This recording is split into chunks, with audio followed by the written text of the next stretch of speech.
Hello दोस्तों, आप लोगों का स्वागत है मेरे इस नए वीडियो में क्लास 10 मैथमेटिक्स वृत्तों से संबंधित क्षेत्रफल। तो इस चैप्टर को पूरे चैप्टर को कॉन्सेप्ट वाइज और एग्जाम्पल के साथ सॉल्यूशन कराने वाले हैं। अगर आप क्लास 10 में हैं या फिर बैंक एसएससी रेलवे तैयारी कर रहे हैं तो भी ये चैप्टर आप लोगों के एग्जाम से में क्वेश्चन पूछ लिए जाते हैं। तो चलिए बिना देरी किए हुए वीडियो को शुरू करते हैं। तो दोस्तों, आप क्लास 10 में यदि हैं तो उससे वृत्तों से संबंधित क्षेत्रफल से सिर्फ एक ही टॉपिक से सवाल पूछ जाते हैं, त्रिज्यखंड और वृत्तखंड के क्षेत्रफल से। चलिए हम जान लेते हैं कि त्रिज्यखंड क्या होता है और वृत्तखंड क्या होता है। सबसे पहले जानते हैं त्रिज्यखंड क्या होता है। त्रिज्यखंड वृत्त के दो त्रिज्या तथा उसके चाप द्वारा घिरा हुआ भाग त्रिज्यखंड कहलाता है और छोटे हुए भाग को लघु त्रिज्यखंड बोल देते हैं और बचे हुए भाग को दीर्घ त्रिज्यखंड बोल देते हैं। यहाँ पर आप देख पा रहे हैं, यहाँ पर ए ओ पी बी और पी यह जो बिंदु हैं यह लघु त्रिज्यखंड है और बचा हुआ भाग है यह दीर्घ त्रिज्यखंड है। इसी प्रकार से वृत्तखंड क्या होता है। वृत्तखंड जीवा वृत्त को दो भागों में बांट देता है। तो जीवा तथा छोटे चाप द्वारा घिरा हुआ भाग लघु वृत्तखंड कहलाता है। तो वृत्त के छोटे भाग को लघु वृत्तखंड और बड़े भाग को दीर्घ वृत्तखंड बोल देते हैं। तो एग्जाम में आप लोगों की त्रिज्या दिया होता है वृत्त का या फिर फाइंड करना होता है लघु वृत्तखंड और दीर्घ वृत्तखंड से संबंधित क्वेश्चन पूछ लिए जाते हैं। तो चलिए हम इससे संबंधित कुछ कैसे हम फाइंड कर सकते हैं इसके बारे में जान लेते हैं। सबसे पहले तो जानते हैं त्रिज्यखंड का क्षेत्रफल कैसे फाइंड करेंगे। तो कोण थीटा वाले त्रिज्यखंड का क्षेत्रफल थीटा बटे 360 गुणे पाई आर स्क्वायर होता है। यहाँ पर हम आपको बता देते हैं कैसे होता है। तो यहाँ पर आपको पता होगा कि वृत्त में केंद्र पर 360 अंश का कोण बनता है, ठीक है। और 360 अंश का कोण बनता है तो वृत्त का क्षेत्रफल पाई आर स्क्वायर होता है। तो वृत्त का क्षेत्रफल क्या होता है, पाई आर स्क्वायर। आपको पता ही होगा कि वृत्त का क्षेत्रफल पाई आर स्क्वायर होता है। इसी प्रकार से वृत्त की परिधि 2 पाई आर होती है, ठीक है। 360 बराबर 2 पाई आर। अब हमें यहाँ पर देख पा रहे हैं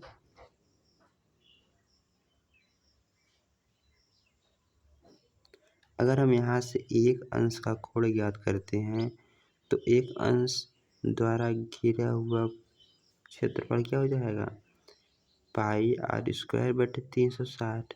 यदि हमें त्रिज्यखंड कोई एंगल पर ज्ञात करना है तो उस एंगल को हम यदि इसमें मल्टीप्लाई कर देते हैं तो उसका हमें क्षेत्रफल फाइंड हो जाएगा। तो कॉन्सेप्ट यही है। मान लेते हैं वो एंगल थीटा है तो थीटा कोण द्वारा घिरा हुआ क्षेत्रफल क्या हो जाएगा, थीटा अंश द्वारा घिरा हुआ क्षेत्रफल थीटा बटे 360 गुणे पाई आर स्क्वायर हो जाता है, ठीक है। तो ये आपको समझ में आ गया होगा आखिर ये फार्मूला कहाँ से आया। इसी प्रकार से यदि हम इसकी चाप ज्ञात करना चाहते हैं ए पी बी, इस चाप की लंबाई आपको पता होगा कि वृत्त का परिधि यानी कि चाप की लंबाई 2 पाई आर होता है। तो तब केंद्र पर 360 अंश का कोण बनता है। यदि यह केंद्र पर एक अंश का कोण बनता तो वृत्त का चाप 2 पाई आर बटे 360 होता।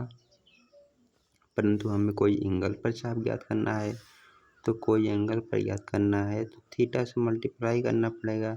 तो थीटा अंश एक में थीटा से मल्टीप्लाई करेंगे तो थीटा हो जाएगा और थीटा बटे 360 गुणे 2 पाई आर, ठीक है। इसका नहीं आ रहेगा। तो वृत्त के त्रिज्यखंड की चाप की लंबाई थीटा बटे 360 गुणे 2πr। ओके, तो ये जो स्टार वाले पॉइंट हैं ये आपको याद रखने हैं कि कोण थीटा वाले त्रिज्यखंड का क्षेत्रफल थीटा बटे 360 गुणे πr स्क्वायर होता है। और यहाँ पर कोण थीटा वाले त्रिज्यखंड की संगत चाप की लंबाई के मतलब यही है कि त्रिज्यखंड के नीचे का जो यह भाग है APB, यह संगत चाप कहलाता है और इसकी लंबाई ज्ञात करना है तो थीटा बटे 360 गुणे 2πr हो जाता है। ओके, तो यहाँ पर आपको याद रखना है कि थीटा कोण वाले संगत चाप की लंबाई थीटा बटे 360 गुणे 2πr होता है। यहाँ पर देखिए हमारे पास एक वृत्त है जिसका केंद्र O है। यहाँ पर OA और OB त्रिज्या है, तो AOAB और B यह जो है लघु त्रिज्यखंड हो जाएगा। और यहाँ से हमारे पास जो और बड़ा हुआ भाग है तो यह दीर्घ त्रिज्यखंड हो जाएगा। अब वृत्तखंड क्या होता है इसके बारे में बता देते हैं। यहाँ पर हमारे पास जो यह जीवा है, छोटी सी जीवा जो वृत्त की परिधि को टच करती है A और बिंदु P को, तो ये नीचे वाला जो भाग बच जाता है इसे हम लोग वृत्तखंड बोल देते हैं। तो एक प्रकार से जीवा ही है। तो छोटे भाग को लघु वृत्तखंड और बड़े भाग को बड़ा वाला भाग क्या होगा, इसके ऊपर का भाग यह दीर्घ त्रिज्यखंड हो जाएगा। तो वृत्तखंड का क्षेत्रफल हम कैसे फाइंड करेंगे, चलिए इसके बारे में बता देते हैं। सबसे पहले तो हम इस त्रिज्यखंड का क्षेत्रफल फाइंड करते हैं, फिर इसके बाद हम इस त्रिभुज का क्षेत्रफल घटा देते हैं तो हमें यहाँ से वृत्तखंड का क्षेत्रफल प्राप्त हो जाएगा। तो यहाँ पर हमें वृत्तखंड का क्षेत्रफल यदि फाइंड करने के लिए एग्जाम में आता है तो वृत्तखंड का क्षेत्रफल बराबर त्रिज्यखंड का क्षेत्रफल यानी कि थीटा बटे 360 गुणे πr स्क्वायर माइनस वृत्त का क्षेत्रफल माइनस त्रिभुज का क्षेत्रफल, त्रिभुज OAB का क्षेत्रफल याद कर लेंगे, फिर इसके बाद सब्ट्रैक्ट कर देंगे तो हमें इस वृत्तखंड का क्षेत्रफल फाइंड हो जाएगा। तो चलिए अब हम इससे संबंधित क्वेश्चन को हल कर लेते हैं जो क्वेश्चन एग्जाम में पूछे जाते हैं। ओके, तो यह आपको समझ में आया होगा, मैं आशा करता हूँ।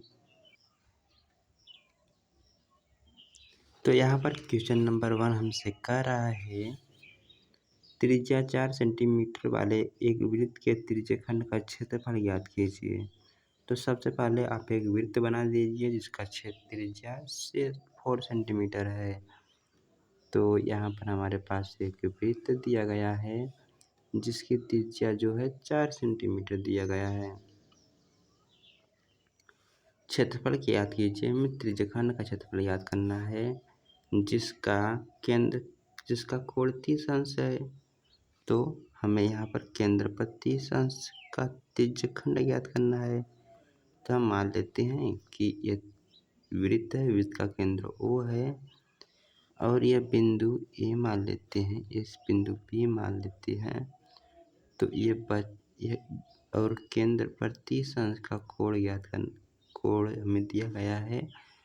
तो साथ ही संगत दीर्घ त्रिज्यखंड ज्ञात कीजिए। तो हमें यहाँ पर लघु त्रिज्यखंड और दीर्घ त्रिज्यखंड ज्ञात करना है। तो यहाँ से एक बिंदु हम ले लेते हैं, तो यहाँ से हमारे पास AOB और P जो यह क्या हो जाएंगे, यह लघु वृत्तखंड होंगे।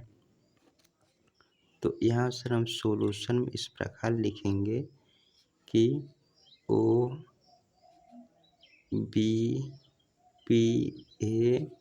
लघु त्रिज्यखंड है। लघु त्रिज्यखंड का क्षेत्रफल,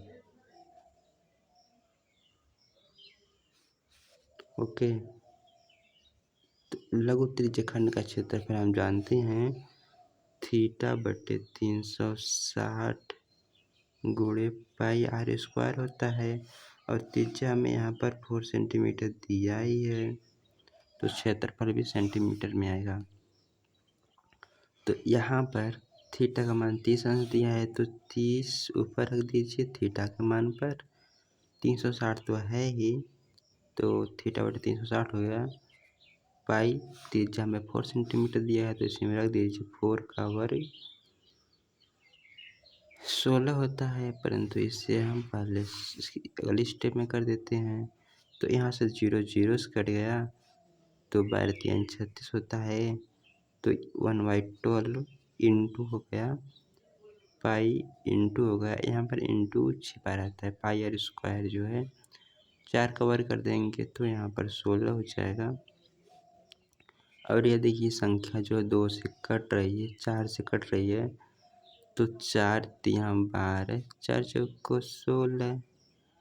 ओके, तो हमारे पास त्रिज्यखंड का क्षेत्रफल 4 पाई/3 यहाँ पर इसका राइट आंसर हो जाएगा सेंटीमीटर स्क्वायर। क्षेत्रफल हमेशा सेंटीमीटर स्क्वायर में होता है, और जो भी यहाँ पर यूनिट होती है उसी यूनिट का हम सिर्फ 2 बार लिख देते हैं।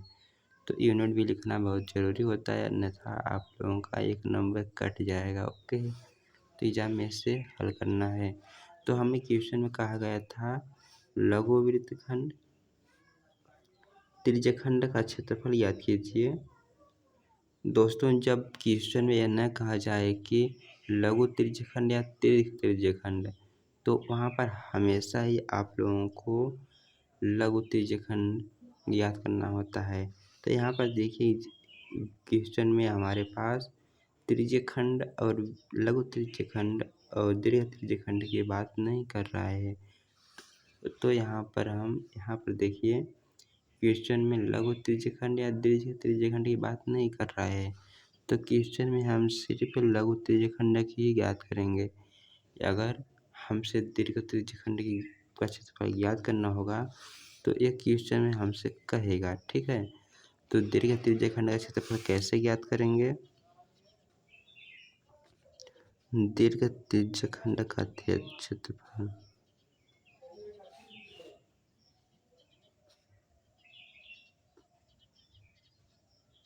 देखिए, दीर्घ त्रिज्यखंड का क्षेत्रफल ज्ञात करने के लिए 2 मेथड हैं।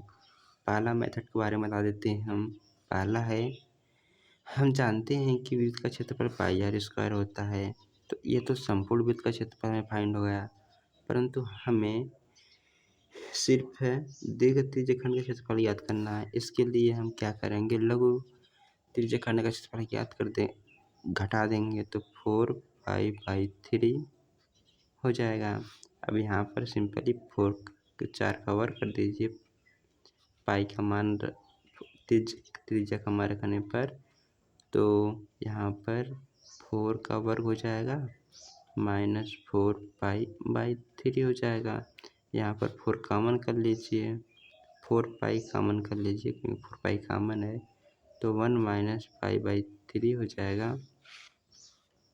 जब इसे सॉल्व करेंगे तो हमारे पास यहाँ तो पाई तो कॉमन कर लिया था, या तो यहाँ से 1 ही बचेगा।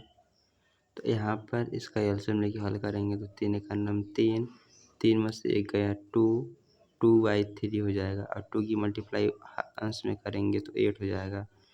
तो दीर्घ त्रिज्यखंड का क्षेत्रफल 8 पाई/3 हो जाएगा सेंटीमीटर स्क्वायर, ठीक है। पहला मेथड तो आप इस तरीके से हल करके आ सकते हैं, ठीक है। ये पहला मेथड है। और दूसरा मेथड हम जानते हैं कि यह दीर्घ त्रिज्यखंड है, तो वृत्त के केंद्र पर 360 अंश का कोण बनता है। तो हमें 360 में 30 अंश घटा दीजिए तो हमारे पास 330 अंश का कोण बनेगा। तो उस त्रिज्यखंड का क्षेत्रफल याद कीजिए जिसके केंद्र पर 330 अंश का कोण बनता है। तो सिंपली हम यही फार्मूला का प्रयोग कर लेंगे, थीटा बटे 360 गुणे पाई आर स्क्वायर। तो केंद्र पर 330 अंश का कोण बन जाएगा। अब इसे हल कर दीजिए। त्रिज्या का मान 4 सेंटीमीटर रख दीजिए। तो यहाँ 4 इंटू 4 गुणे पाई हो जाएगा। तो 0 0 से कट गया, तो यहाँ से 4 9 36 हो गया। और यह 3 से कट रहा है, तो 3 3 9 3 1 9 3। और ये तो किसी से कट भी नहीं रहा है, तो गलती हो रही है।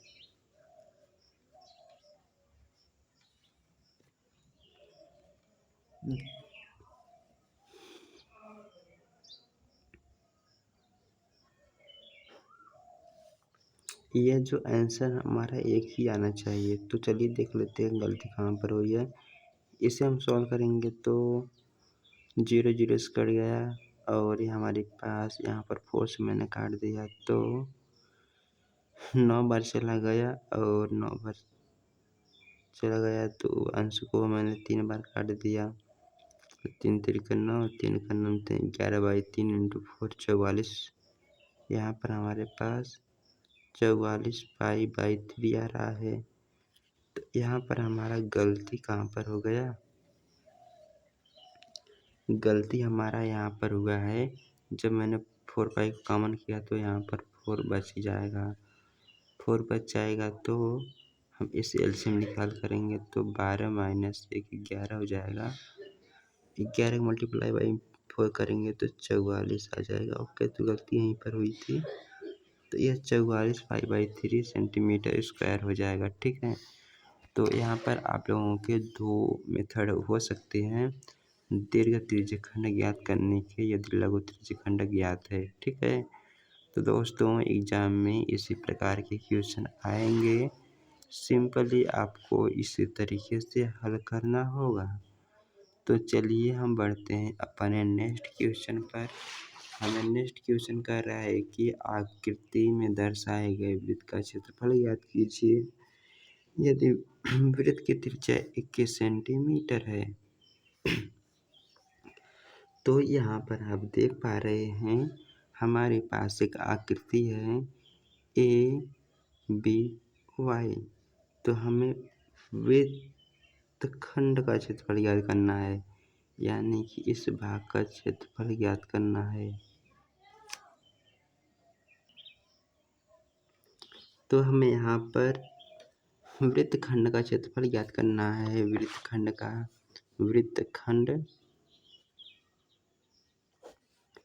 ABY का क्षेत्रफल।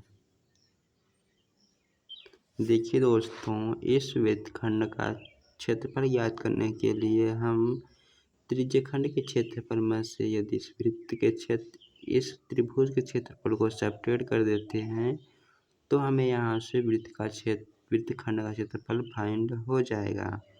तो सबसे पहले हम यहाँ पर लिखेंगे वृत्तखंड ABY का क्षेत्रफल बराबर त्रिज्यखंड, एक वृत्त का केंद्र O है, तो त्रिज्यखंड AOBY का क्षेत्रफल माइनस त्रिभुज ABO का क्षेत्रफल। ठीक है, तो हम त्रिज्यखंड का क्षेत्रफल जानते ही हैं कि θ/360 गुणे πr स्क्वायर से फाइंड करेंगे माइनस। देखिए दोस्तों, यहाँ पर त्रिभुज का क्षेत्रफल फाइंड करने के कई तरीके हैं, परंतु अगर हमें 2 भुजा दी गई है और उसके बीच का कोण दिया गया है, उसका क्षेत्रफल फाइंड करना है, तो उसका क्षेत्रफल हमारे पास होता है 1/2 दोनों भुजाओं का गुणनफल। मान लेते हैं AB है और उनके बीच का कोण थीटा है, तो यहाँ पर साइन थीटा आ जाता है। ओके, तो आप ये सूत्र को याद कर सकते हैं। ठीक है, नहीं तो और भी तरीके हैं, उन तरीकों को हम बता देते हैं। तो इसके लिए हम क्या करेंगे, वृत्त के केंद्र से जीवा पर लंब डालेंगे तो जीवा को समद्विभाजित कर देगा। तो वृत्त के केंद्र से मैंने जीवा पर लंब हटा दिया। तो आपको पता होगा, मैंने वृत्त चैप्टर में पढ़ाया था तो कि वृत्त की जीवा वृत्त के केंद्र से डाला गया लंब वृत्त को जीवा को समद्विभाजित करता है। तो यदि मान लेते हैं यह बिंदु यम है तो एम बराबर होगा एम बी के। अब यहाँ पर देखिए हमारे पास एक समकोण त्रिभुज बन गया। तो मैंने आपको समकोण त्रिकोणमिति में पढ़ाया था कि अगर त्रिभुज में एक और समकोण है तो वहाँ पर आप त्रिकोणमिति का प्रयोग कर सकते हैं। ठीक है, तो यहाँ पर ये 120 अंश है तो इससे जो कोण होगा समद्विभाजित करेगा तो यह 60 अंश हो जाएगा, क्योंकि ये दोनों त्रिभुज सर्वांग सम हो जाएंगे। जो यहाँ से यम ओ भुजा हो जाएगी, यह जो है कॉमन भुजा हो जाएगी, और जो इसकी त्रिज्या ओ बी और ओ ए त्रिज्या तो बराबर होंगी। यदि दो भुजा बराबर है तो तीसरी भुजा ऑटोमेटिक ही बराबर हो जाएगी। तो यह सर्वांसम हो गए। तो सर्वांसम हो गए तो यह भुजा जो है केंद्र से जीवा पर डाला गया लंब केंद्र पर बना कोण को समद्विभाजित करेगा तो 60 अंश हो जाएगा। तो हमें अब मान लेते हैं कि हमें ओ यम ज्ञात करना है और यम भी ज्ञात करना है। तो त्रिभुज का क्षेत्रफल होता है 1/2 आधार गुण ऊंचाई। तो यहाँ पर आधार हमारे पास हो जाएगा एम बी और लंब हो जाएगा, यहाँ पर लंब हमारे पास है एम बी और थीटा के सामने का कोण लंब होता है और आधार हो जाएगा एम ओ। सबसे पहले तो हम आधार ज्ञात कर लेते हैं। तो आधार हम किस प्रकार से ज्ञात करेंगे? आधार चलिए हम यहाँ पर नीचे लिख देते हैं, यहीं पर लिख देते हैं। आधार क्या है हमारे पास? आधार हमारे पास है ओ एम। तो ओ एम किस प्रकार से ज्ञात करेंगे? यहाँ पर देखिए, यहाँ ओ एम आधार है और ओ बी कर्ण है। तो आधार हमें कर्ण ज्ञात करना है। तो इन दोनों के बीच में किस त्रिकोणमितीय अनुपात का रिलेशन होता है? हम जानते ही हैं कि cos थीटा बराबर होता है आधार बटे कर्ण। तो यहाँ पर आप cos थीटा लगा सकते हैं। तो cos थीटा बराबर आधार तो हमें फाइंड करना है। मान लेते हैं कि आधार यह यक्स है, यक्स को हम ओ एम ही लिख देते हैं।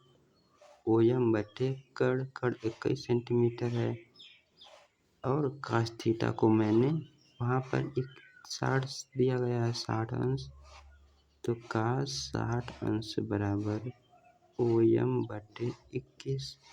तो दोस्तों मैं यह आप लोगों को बताने के लिए कर रहा हूँ। तो यहाँ से cos 60 अंश का मान होता है 1/2। तो यहाँ से 21/2 बराबर ओ एम। तो ओ एम की लंबाई तो हमें फाइंड हो गई 21/2। इसी प्रकार से एम बी का मान ज्ञात करना है। एम बी लंब है तो यहाँ पर साइन थीटा लगा सकते हैं, लंब बटे कर्ण। तो एम बी या फिर पाइथागोरस थ्योरम भी लगा सकते हैं। एम बी बटे 21 साइन 60 अंश का मान होता है कड़ी में 3/2, कड़ी में 3/2 गुणे 21 एम बी। तो हमें यहाँ से लंब और आधार और ऊंचाई फाइंड हो गया। तो आधार और ऊंचाई फाइंड हो गया तो त्रिभुज का क्षेत्रफल होता है 1/2 आधार गुणे ऊंचाई। ठीक है, तो हमें यहाँ से आधार क्या है? हमारे पास आधार है 21/2।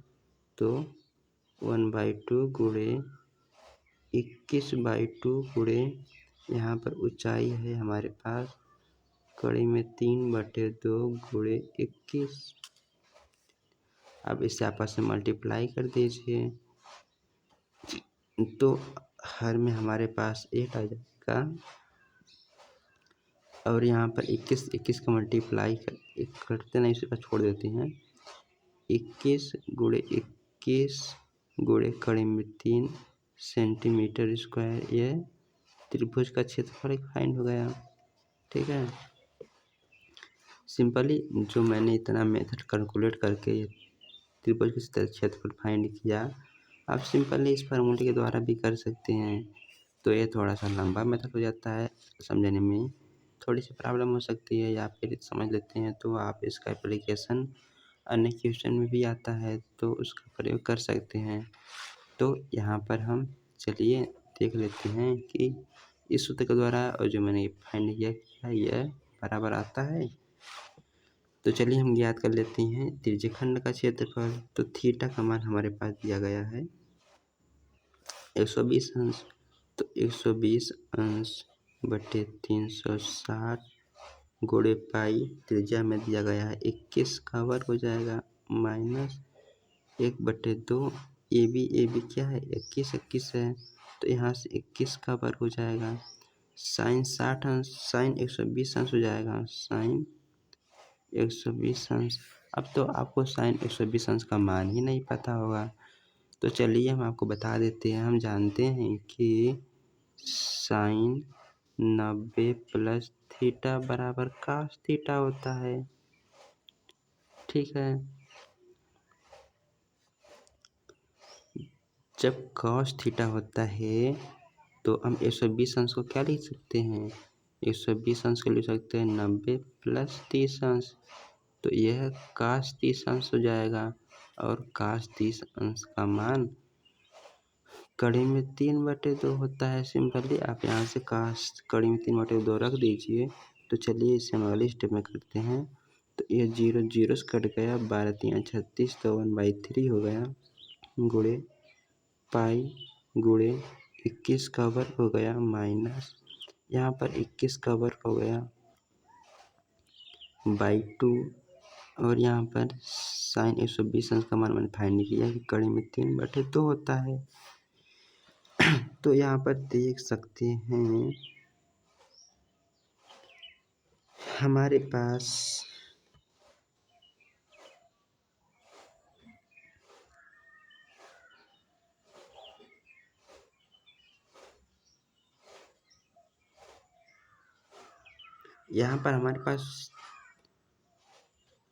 त्रिभुज का क्षेत्रफल आता है 21 का वर्ग /2, कड़ी में 3/2। तो हमारे पास यहाँ पर 1 2 एक्स्ट्रा कहाँ से आ रहा है, तो हमें गलती कहाँ पर हो गई।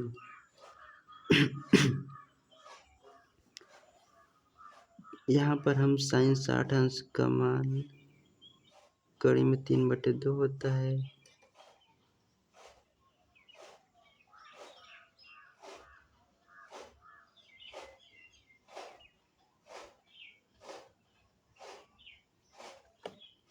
चलिए बार फिर से मैच कर लेते हैं, गलती कहीं पर हो चुकी है, क्योंकि यहाँ पर 8 नहीं आ जाएगा, यहाँ पर 4 ही आना चाहिए।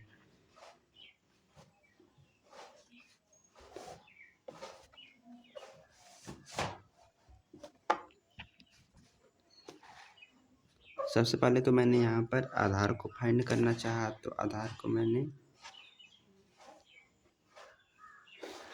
चलिए हम यहाँ पर फाइंड कर लेते हैं। तो कास थीटा बराबर होता है आधार बटे कड़, आधार को मैंने फाइंड किया तो मान लिया यह OM भी लिख दिया। आधार बटे कड़ है 21 सेंटीमीटर, तो मैंने 21 रख दिया। कास 60 अंश का मान होता है 1/2, तो मैंने यहाँ से 21/2 आ गया, कास 60 अंश 21/2 OM बराबर। इसी प्रकार से साइन 60 मैंने फाइंड किया, तो लंब बटे कड़, तो साइन 60 अंश का मान होता है कड़ी में 3/2, और यहाँ से 21 को मल्टीप्लाई कर दिया, तो यहाँ पर हमें लंब फाइंड हो गया। तो 1/2 आधार गुणे ऊंचाई,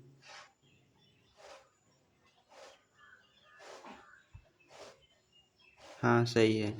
तो दोस्तों मैंने गलती यहाँ पर कर दी है कि यहाँ पर चित्र में देख रहे हैं कि यह जो हमें त्रिभुज का क्षेत्रफल फाइंड किया था सिर्फ OMB का किया था, जबकि मैं फाइंड करना था OAB का क्षेत्रफल। तो OAB का क्षेत्रफल क्या हो जाएगा, ओ एम बी क्षेत्रफल का 2 गुना, तो 2 गुना करेंगे तो यहाँ पर 2 से मल्टीप्लाई करेंगे तो यहाँ पर हमारे पास 2 से कट जाएगा तो 4 आ जाएगा अंश में, सही है।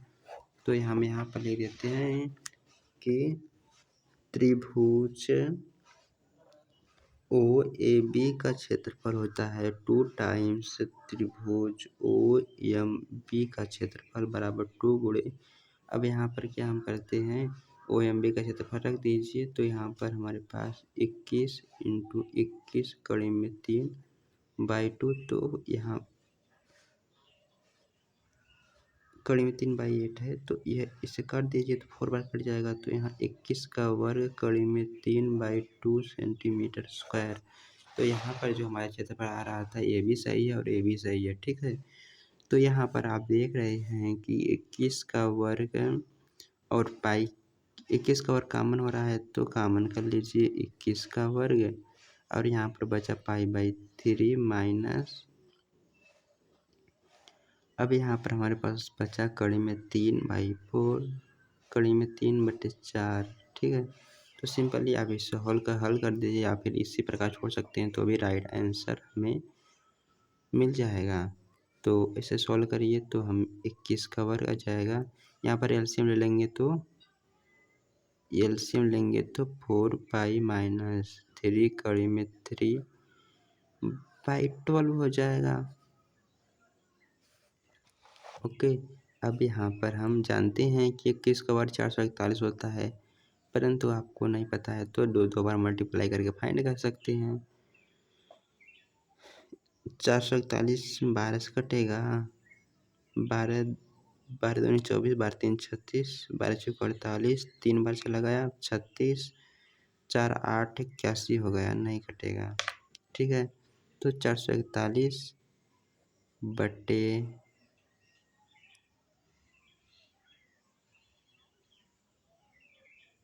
हमारे पास 12 कर दीजिए और 4 पाई माइनस 3√3, ठीक है। तो हमारा यही सेंटीमीटर में दिया था भैया, तो सेंटीमीटर स्क्वायर हमारा यही वृत्तखंड का क्षेत्रफल फाइंड हो जाएगा। तो दोस्तों इस प्रकार से हम वृत्तखंड का क्षेत्रफल फाइंड करते हैं। मैं आशा करता हूँ कि यह समझ में आपको आया होगा। तो एग्जाम में सिर्फ आपको वृत्तखंड का क्षेत्रफल और दीर्घ त्रिज्यखंड का क्षेत्रफल ही फाइंड करना होगा। यदि अब यही क्वेश्चन में आपसे पूछ लेता कि दीर्घ त्रिज्यखंड का क्षेत्रफल क्या होगा, यहाँ पर मान लेते हैं कोई बिंदु C है, तो ए सी बी का क्षेत्रफल क्या हो जाएगा। सिंपली आपको क्या करना होगा, आपको पूरे वृत्त के क्षेत्रफल में से पाई आर स्क्वायर में से इसको सेपरेट करना होगा, तो हमारे पास दीर्घ वृत्तखंड का क्षेत्रफल फाइंड हो जाएगा। तो दोस्तों मैंने ये जो आपको तरीका बताया यह हल करने का, यह यूनिक मेथड था। तो मैं आशा करता हूँ यह क्वेश्चन आपको समझ में आया होगा। अगले वीडियो में इससे संबंधित कुछ क्वेश्चन और इम्पॉर्टेंट क्वेश्चन जो भी एग्जाम में पूछे गए हैं उनको सॉल्व कराऊंगा। आज के लिए इतना ही, बाय बाय।